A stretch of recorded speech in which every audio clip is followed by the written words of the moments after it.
le savez, pendant les périodes estivales, il fait chaud et c'est toujours un plaisir de lézarder sur la terrasse au bord de l'eau autour d'une glace par ses saveurs tant convoitées, telles que la vanille, les fraises et les mûres. Tu vois ce que je veux dire? Eh bien, je vais te révéler un secret caché de ces saveurs gourmets. Et au passage, tu peux toujours t'abonner, en t'invitant vivement de rester jusqu'à la fin de cette vidéo qui te fera tomber des nues, crois-moi. Bien, il faut que tu comprennes qu'à la base, les crèmes glacées sont une combinaison de crème, de lait, de sucre et parfois d'œufs, qui finiront congelés comme tu t'en doutes pour en sortir une glace.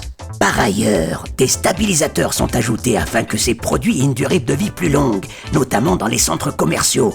Bon, jusqu'à là, rien de surprenant. Mais si nous attirons directement notre attention dans le fion de notre pauvre Père Castor, raconte-nous une histoire, Père Castor. Raconte-nous deux... Allez, stop, on arrête Colette. Je ne raconte pas d'histoire, c'est une urgence sanitaire. Pour continuer, eh bien, il faut savoir qu'il en découle à la sortie de son orifice un agent chimique appelé castoreum. Eh ben, justement utilisé par les castors pour marquer leur territoire. Et la senteur n'est pas sans rappeler la vanille.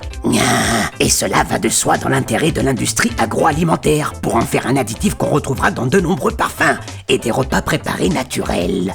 Bien sûr, c'est la raison pour laquelle, à mon humble avis, pour des enjeux économiques très rentables et de la préservation de l'environnement ainsi que la protection des animaux, que beaucoup de fabricants intègres, loyaux et dignes de confiance n'hésitent pas à ajouter du castoreum pour une odeur de vanille plus prononcée.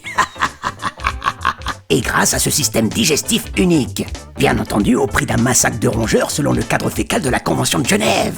Et quoi d'autre encore? Peut-être qu'un jour ils nous vendront des boissons énergisantes à base d'urine de félin, pourquoi pas? Ça doit être riche en potassium. Bref, je ne vais pas m'attarder davantage autour de ces rectums parfumés. Mais à l'avenir, tâche d'y réfléchir à deux fois avant de te jeter délibérément langue pendue comme un animal devant un marchand de glace. Bon, n'hésite pas à lâcher un pouce bleu, et j'attends vos réactions à travers la section des commentaires. Mais sache qu'on ne devient pas un brillant élève par la connaissance, mais plutôt par quel recours tu y contribues pour le devenir. Docteur, c'est tout. Tu croyais quoi? À très vite, mes amis.